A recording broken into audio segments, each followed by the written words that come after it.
Ciao ragazzi, sejam bem-vindos a mais um vídeo aqui do nosso canal. Hoje a gente vai contar para vocês como que foi a nossa ida para Sardenha. Para quem não sabe, é aquela ilha da Itália que fica ali pro lado oeste ali da Itália. E a gente ficou um mês lá e a gente vai contar hoje para vocês como é que foi essa aventura. Então assiste o vídeo até o final para você saber de todas as nossas aventuras pela Sardenha, ok? Então roda a vinheta. Bom dia, meu povo! Nossa. Buongiorno ragazzi! Agora eu tô fazendo um vídeo, mas dá pra nós tirar uma foto aqui, ó. Que tal a minha coxinha?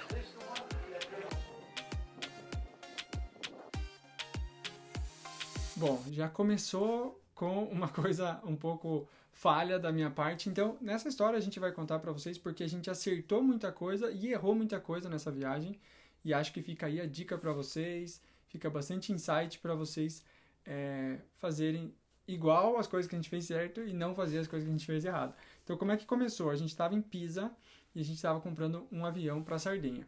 A gente teria que ir para o sul da ilha, tá? Então, para quem não conhece bem o mapa da Sardenha, tem um aeroporto no sul, que é em Cagliari, e tem dois aeroportos no norte, tá? Um é Olbia, se eu me lembro bem, o nome, e o outro é Sassari. Não me lembro exatamente o nome das cidades, mas o que aconteceu? O avião para ir para o sul, que era para onde a gente tinha que ir, não exatamente Cagliari, né, naquela região, custava 50 euros para cada um. Ida, só ida, tá? E daí, pro norte, estava custando 15 euros. E daí eu falei, pô, mas é muito mais barato ir pro norte. A ilha, ela é pequena, relativamente pequena. A nossa viagem do norte até o lugar que a gente tinha que ir seria uns 120 quilômetros. Do sul, seria uns 40, tá? Então, do sul era muito mais perto. Mas daí eu falei, pô, mas mesmo assim são 40 quilômetros, a gente ainda vai ter que pegar ônibus e tal. E eu tava com a mentalidade muito do que a gente tava vivendo no norte da Itália, porque no norte da Itália, para você andar 100 quilômetros, por mais que você tenha que pegar ônibus e tal, as coisas são muito mais fáceis. Com trem é vapt-vupt.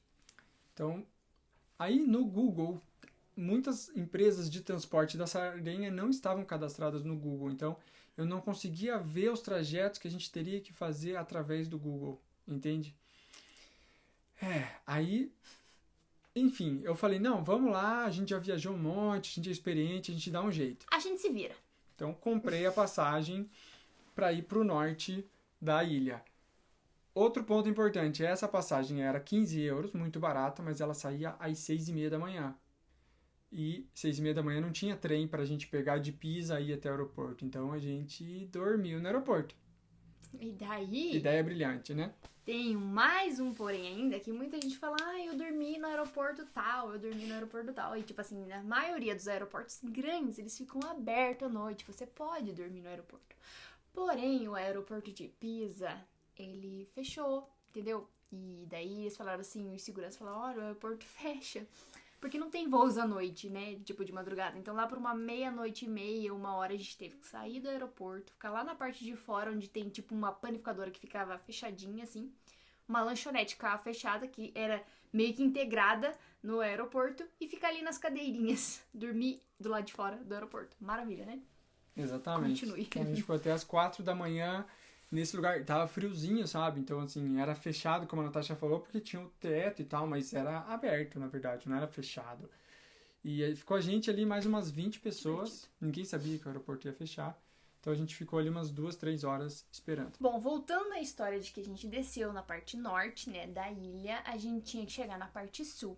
E aí, né, não sabia, o Google não sabia informar a gente digitava lá e não aparecia muita opção, aí a gente acabou, né, desenrolando o nosso italiano e perguntando para um motorista. Um motorista do ônibus foi super gente boa, explicou pra gente qual ônibus que a gente ia pegar, e daí depois todo motorista ia falando pra gente qual que era o próximo ônibus. A gente teve que pegar, tipo, 4 ônibus do norte até o sul, então toda vez que a gente parava, na mesma estação ali, no mesmo terminal, a gente trocava de ônibus. E o mais louco é que cada ônibus ele passava tipo de 4 em 4 horas. Eu acho que eles têm um esquema mesmo de parar um ônibus e pegar a galera pra seguir a viagem. Porque se a gente perdesse um dos ônibus, a gente ia ter que ficar 4 horas no meio do nada esperando outro ônibus. Então, né, a nossa viagem demorou muito tempo, justamente por conta de que o trajeto era longo e também tinha que esperar o ônibus, né? O ônibus chegava, esperar o outro ônibus encostar pra gente trocar de ônibus e seguir viagem. E a gente tava com uma baita fome, porque a gente já dormia no aeroporto. A gente falou, não, chegando lá na Sardenha a gente come alguma coisa. E daí depois, quando a gente começou a viajar de ônibus, não dava tempo de nada, porque você descia, o outro ônibus estava ligado, saindo. E se você perdesse ele, era 4 horas esperando. Não tinha como. Então, pensa só. Verdade. Olha como foi uma péssima decisão minha ir pro norte da ilha, porque no final das contas, como a gente teve que pegar vários ônibus, essa viagem saiu cara, então a gente gastou mais uns 20 euros por cabeça de ônibus de passagem, que saiu quase já os 50 euros, que seria ir direto pro sul, né? E daí... Tempo, gastamos o dia inteiro A gente praticamente. levou praticamente 12 horas, porque a gente chegou às 8h30 no aeroporto, e a gente chegou lá no destino final, onde a gente queria ir, tipo, mais 6, 7 da tarde. Então, assim, a gente tava destruído mesmo, a gente tava muito cansado. E foi isso. E sem falar que, tipo assim, teve uns vários cagaços no meio meio da estrada, porque, assim, é muito louco. Tipo, às vezes, se você pegasse em uma linha reta, você veria que o caminho é muito mais curto. Mas, assim, tinha trajetos em que o ônibus descia da montanha, assim, cruzava o vale, né? E daí depois subia, assim, pra seguir viagem. Então, tipo, estradinhas, assim, minúsculas. Teve um ponto da estrada que, tipo, tinha uma picapezinha, pode chamar? Pequenininha, assim. Uhum. Que tava parada, estacionada, assim, o ônibus não passava. Ele teve que buzinar até o motorista do carro sair ali com o carro, porque era tão estreita que não passava o ônibus, sabe?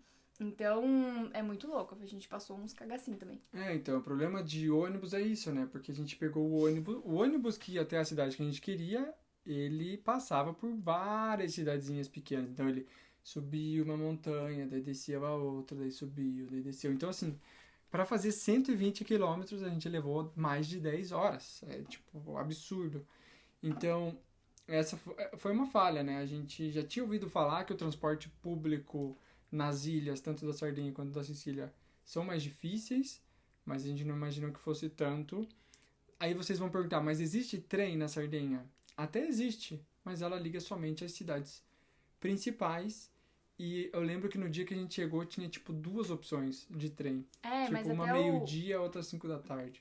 até o rapaz do ônibus tinha falado pra gente que era melhor a gente seguir de ônibus, porque não era muito bom pra gente, porque depois a gente ia ter que ficar trocando o trem, o ônibus, e daí era melhor já fazer direto de ônibus. E quase todo aeroporto que a gente passou, tanto na Itália quanto na Europa, tem o tal do shuttle, né? Que é aquele ônibus que te leva até o centro da cidade. E daí, geralmente, a estação de ônibus tá perto do centro da cidade. E naquele aeroporto que a gente desceu, simplesmente não tinha essa opção. Cadê o ônibus que leva pro centro? Ah, não, tem as opções de ônibus de linha lá. Então, você já pegava as opções de ônibus de linha direto, sabe? Que já também foi uma coisa que a gente não estava esperando. E, enfim, é isso. Vocês já podem esperar... Começo da viagem. Vocês já podem esperar aí quando vocês forem para Sardenha, caso vocês vão, né? Vai ser alguma coisa assim nesse sentido, para transporte público. Por isso que a maioria das pessoas acaba alugando um carro, né? Bom, a ideia de ir pra Sardenha, né, era fazer um voluntariado. A gente já tinha ideia de conhecer, né, porque a gente sempre ouviu falar muito bem da Sardenha, a gente começou a pesquisar, viu que tinham praias incríveis, e a gente acabou achando um perfil, né, nessa plataforma de viagem, de voluntariado, e a gente acabou encontrando um lugar maravilhoso. Vamos pra Sardenha. A ideia lá era ordenhar cabra. Uhum. Pécora é cabra. E então Não, a gente... Capra é cabra, pécora é ovelha. Ovelha? Mas é cabra que a gente... A gente ia acordar cedinho, ia ordenhar as cabras lá, ou ovelha, não sei, enfim. E daí tinha um apartamento separado só pra gente, e a gente tava com essa ideia fixa na cabeça. Opa, beleza, gostamos do voluntariado, vai ser legal e tal. E aí, quando a gente chegou, a primeira pessoa que foi buscar a gente no ponto de ônibus foi uma senhora, né? Eu não olhava os perfis, assim, eu sabia mais ou menos porque o Robson me contava, mas quem cuidava dessa parte era ele, coitado. Só que daí, ela pegou a gente e levou até essa fazendinha dela e tal, e daí ela chegando lá apresentou o marido dela. E foi aí que o Robson viu que perfil, pessoa, não eram a mesma coisa, né? Exatamente. Então, eu percebi que a foto não batia, né? Até as fotos que estavam no perfil que eu entrei em contato tinham 2 filhos. E a gente chegou ali e eles, pois é, a gente não tem filho. a gente não pode, tudo Não mais. tem cabra. Aí eu vi, não tinha cabra, daí a gente chegou numa fazenda de vinho. Eu falei, estranho esse negócio, né? Mas eles sabiam o meu nome, né? Eles vieram certos, tinham o meu número de telefone e tudo. Era, mas não era. E daí eu falei pra Natasha, a Natasha ficou com medo, né? Falou, nossa, meu Deus, Morrendo tô de aqui medo. no meio do nada e, tipo... Mas o casal sempre se mostrou muito legal, muito aberto e tal. Mas, assim, acho bem importante a gente ficar bem ligado nessas coisas. E... E acabaram explicando pra gente, né, naquele mesmo dia, que eles não sabiam mexer com a internet, que eles pediam pra uma amiga deles gestir, né, o perfil deles. E aí que a gente percebeu também que essa amiga refutou a gente, porque ela pegava os voluntários pra ela quando ela não gostava de alguém, que eu acho que foi quando a gente falou pra ela que a gente não podia trabalhar tantas horas, né, horas a mais que ela tinha pedido. Aí ela refutou e mandou pra esse casal. E a gente até conversou, daí se propôs a ajudar eles a melhorar, fazer um perfil próprio, né, para que eles pudessem ter autonomia de escolher quem eles quisessem, que eles pudessem conversar com os voluntariados que eles queriam receber. E aí a gente ficou nessa naquele dia, acabei até me tranquilizando, mas confesso que fiquei com tanto medo que eu acabei mandando a minha localização para familiares, assim, com medo de tipo, ai, vai que acontece alguma coisa aí, ninguém vai saber nem onde que eu morri. Mas, enfim, foram super tranquilos. A gente, durante o período que a gente ficou lá, que acho que foi um mês, se eu não me engano, a gente gostou muito deles. Era um casal que não tinha filhos, mas eles eram muito também... Como é que fala a pessoa que parece que sempre tá precisando de alguém, assim, carente, sabe? Um casal maravilhoso e a gente não tem nada que falar deles, Sim. mas no começo foi... no começo a gente ficou meio assim, né? Mas por quê? Por que esse casal não é o casal da foto, né? Só que ali já nas primeiras oportunidades que eu tive de perguntar, aí ele já me explicou. Então, essa outra pessoa, ela criou um perfil, mas ela praticamente fazia a gestão de outras 3 fazendas. Então, tinham 3 fazendas ali que ela falava, não, pode vir o voluntário, e ela distribuía os voluntários. Isso não está correto, tá? Até eu expliquei para eles, daí como eu já tinha uma certa experiência com relação aos voluntários, eu falei para eles, isso não tá certo, vocês têm que criar o próprio perfil de vocês, com a foto de vocês, com a foto das coisas aqui. Vocês têm que escrever lá na descrição que o lugar onde a pessoa vai dormir é um trailer e não um apartamento, porque estava escrito apartamento. Então, eu falei pra ele, eu cheguei aqui esperando o apartamento, mas muita gente vai chegar aqui e ver o trailer e falar, eu não quero dormir no trailer, eu vou embora. E, enfim, depois eu vi a gente conhecendo melhor eles têm um coração gigante, a gente conversa com eles até hoje. A gente tem muita vontade de voltar lá, poder abraçar eles também. Mas foi estranho, assim. Foi uma coisa bem, bem assustadora no começo, principalmente pra Natasha, eu acho. Depois até ficou legal, né? Que nem a gente falou, uma roulotte, aquela, tipo, parece um trailer que você conecta no carro, né? É um trailer. É um trailer. E aí a gente acabou dormindo lá. A gente sempre teve ideia de ter um camper, um camper van, né? Um motorhome, alguma coisa. Então a gente conseguiu ter essa experiência de dormir dentro de uma roulotte, como eles chamam, mas não era o que estava proposto no site, mas daí depois ficou divertido e várias outras coisinhas também, já que a gente não ia mais, né, ordenhar ali, né, as cabrinhas, o que a gente ia fazer? A gente acabou fazendo, então, muita jardinagem, né, as 2 semanas e meia ali a gente acabou fazendo bastante jardinagem e era tranquilo pra gente. E a única coisa que ficou bem pesado foi daí na última semana, né, que a gente ficou, que daí, gente do céu, a gente tinha que limpar, tipo, um polaio. Era onde ficavam os patos, as antigas galinhas deles. E, tipo, o cheiro era forte. E a gente tinha que limpar, assim, né? É bem difícil, assim, descrever o cheiro forte que tinha. E agravou muito a situação porque a Sardenha é muito quente no verão. Então a gente tava lá em julho. Cocô cozido. Então, assim, quando a gente ia pra praia era incrível, né? Aquele calorzão, praia e tudo mais. Só que o trabalho, por mais que eram poucas horas, a gente trabalhava cerca de 3, 4 horas por dia. Só trabalhávamos na parte da manhã, porque na parte da tarde ninguém aguentaria ficar embaixo do sol, assim, trabalhando. Então, qual que foi a sugestão deles? Comecem bem cedo, e daí, porque depois ninguém aguenta o calor. Então a gente começava tipo 6 horas da manhã, a gente já começava a trabalhar. 11h30, por aí, a gente parava pra daí 11 horas já tava um calor e a gente parava, mas das 11 pra frente era muito mais quente. E, enfim, mas foi legal, teve esses altos e baixos, assim, mas uma das coisas que eu não posso deixar de falar é que o casal era tão incrível que eles falavam assim, ó, vocês estão aqui na Sardenha, vocês estão aqui para conhecer, então todo dia que vocês estiverem de folga eu vou levar vocês numa praia diferente. Então, no sábado eu levava numa praia, olha só, de manhã eles levavam a gente de carro, largavam a gente na praia e depois eles falavam, que hora vocês querem que a gente venha buscar? Eu, qual hora fica melhor pra vocês? Ela, não, me fala um horário que eu venho te buscar. E sábado numa praia, domingo na outra. Sábado numa praia, domingo na outra. Então a gente conheceu umas 10 praias. A gente conheceu Calaluna, que é uma praia incrível. A Natasha vai colocar umas fotos aqui pra vocês verem. É um lugar, acho que é o lugar mais incrível que a gente Cala também conheceu foi incrível demais. na Itália. E sem falar que, tipo assim, te cortando um pouquinho, mas eles não deixavam a gente gastar com comida, sabe? Eles faziam uma... Gente, era realmente um isopor gigante que eles colocavam bebida, ela comprava, parecia que ela, tipo, tinha adotado a gente como filho, porque ela comprava suquinho pra gente, muito suquinho, wafer, tinha uma wafer maravilhosa que a gente comia lá de chocolate branco, ela comprava em peso, ela nunca deixava a gente levar pouca coisa, sabe? Pão com salame, eles tinham até uma cortadeira lá de salame, foi incrível que a gente aprendeu a cortar lá também. A gente fazia um sanduíche, então a gente acabava voltando com comida da praia, porque a gente levava um isopor muito grande, com água, com esse suquinho, com comida, com bolacha, e tipo, era muita coisa mesmo. E sem falar que quando a gente chegou lá, né, nos primeiros dias ali, ela já apresentou pra gente um pote de 3 quilos de Nutella e falou assim, comam vocês, porque ela não podia comer, não gostava, o marido dela tinha uns problemas de saúde e não podia comer, então ela ofereceu pra gente, tipo, 3 quilos de Nutella e a gente comeu muita Nutella naquela época. Provavelmente não faz, mas a gente comeu muito bem nesse lugar, demais. Eles cozinhavam demais, principalmente o homem, ele era um cozinheiro incrível, risoto, pasta, pizza, ele fez uma vez pizza demais, foi incrível. O risoto dele eu acho que foi o melhor que a gente comeu até hoje, que era de zucchini zaferano, né, que seria, acho que se eu não me engano é açafrão ou zaferano mesmo, e abobrinha.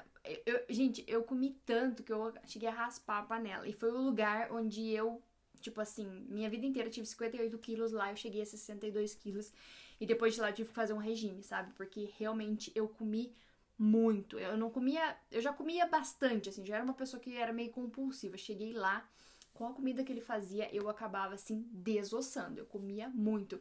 Teve uma refeição que eu ainda tenho a foto e vou deixar aqui pra vocês, só pra vocês terem uma noção. Teve uma das refeições que eles compraram 2 frangos e eles fizeram metade de um frango pra cada um. Ou seja, eu comi meio frango, o Robson meio frango, ela meio frango, ele meio frango, com batatas em volta. Isso foi uma refeição. À noite ainda, pensa. Só pra vocês terem uma ideia. E sempre que a gente comia, né, uma coisa legal pra frisar aqui também é que o nosso host, chamava Paulo, ele era muito legal. Então, quando ele cozinhava, ele acabava conversando e contando muita coisa pra gente. Seja do prato que ele tava fazendo, seja da cultura italiana, seja da própria Sardenha, né? Eles eram muito fortes, assim, com relação a aqui tem o melhor queijo de cabra, aqui tem isso, aqui tem aquilo. E ele contava várias histórias e isso encantava muito a gente. Era muito legal. Era sempre muito prazeroso nas refeições, né? Seja almoço, janta, era gostoso conversar bastante com eles. E é isso, foi incrível, a gente recebeu até uma proposta de emprego deles, eles queriam muito que a gente ficasse morando lá com eles, com emprego, queriam fazer contrato, colocar a gente no seguro do carro, dar um carro pra gente usar e tal, mas a gente queria viajar, conhecer e, enfim, é isso, a gente seguiu a vida, seguiu pra frente. A gente agradeceu eles, né, e falou que não dava pra gente, porque a nossa intenção mesmo era viajar, não ficar parado num lugar. É isso aí, pessoal, o vídeo já ficou muito mais longo do que a gente imaginava, mas é isso, se você também tem interesse de fazer voluntário, eu vou deixar aqui o link da Worldpackers, que é uma plataforma incrível, fundada por brasileiros, é uma ótima plataforma para você começar a fazer os voluntários, agora com aí o real tão desvalorizado, talvez fazendo voluntário é uma forma aí de você estar viajando. Gastando pouco. São 2 iniciativas. Você pode fazer a inscrição para viajar com a Worldpackers ou então a inscrição da Worldpackers Academy, que é tipo um Netflix do viajante, muito legal. Tem o nosso curso lá, como viajar em casal. Tem curso de como se tornar tradutor, como trabalhar pela internet, marketing digital. Tem muita coisa. Você pode entrar lá e assistir o primeiro vídeo de todos os cursos gratuitamente, tá? Então é só entrar. Vou deixar tudo aqui na descrição. A gente se vê no próximo vídeo. Espero que você tenha gostado. Se gostou, quer deixar um comentário, deixa. A gente vai ficar muito feliz. E se gostou do vídeo, dá um like, beleza? Um grande beijo, um grande abraço. Alla prossima, ragazzi. Tchau, Ciao, ciao.